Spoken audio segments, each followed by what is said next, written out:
Today we're going to talk about a very specific type of sequence called an arithmetic sequence. So we talked about before, when you're looking at a sequence, you're always looking for the pattern. When you notice that the pattern is that you're adding the same number each time, doesn't matter what number, you could be adding 2 each time, you could be adding 100 each time, you could be adding a negative number each time, doesn't matter what the number is. If the pattern is that you're adding the same thing each time, you get what's called an arithmetic sequence. And I put it in the notes, it's basically like having a linear function. So once you notice it's arithmetic, the number that you are adding each time is called the common difference. And we use the letter D for it, D for difference. So when you see a variable D in one of these problems, you know it's an arithmetic sequence, and you're talking about the common difference. So here is an example of an arithmetic sequence. The reason I know it's arithmetic is because I see the numbers, I look for a pattern, and I notice that I'm adding 3 each time.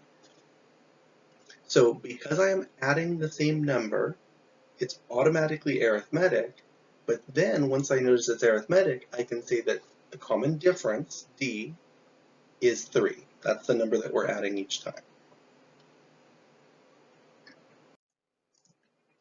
Now here's another example. This one might be a little bit tricky because what you notice when you look at this one is the pattern is you're subtracting 4 each time. I'm starting with a 15 and the numbers are getting smaller. It's minus 4, minus 4, minus 4, minus 4.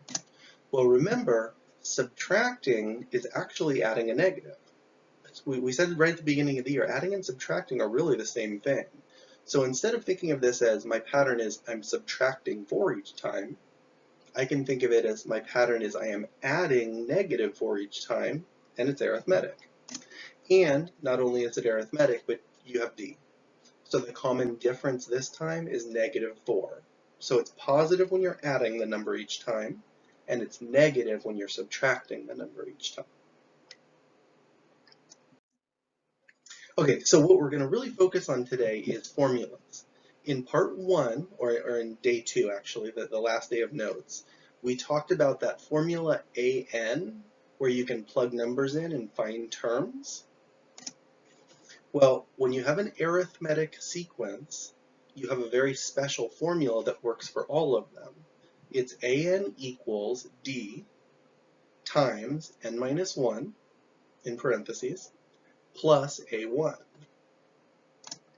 So all you need to use this formula is the D, which is common difference, and the A1 at the end. Now from our first day of notes, A1 means the first term. So if you know that it's an arithmetic sequence, and you know what the common difference is, and you know what the first term is, if you put those numbers in the right place, you can very easily make a formula for your sequence.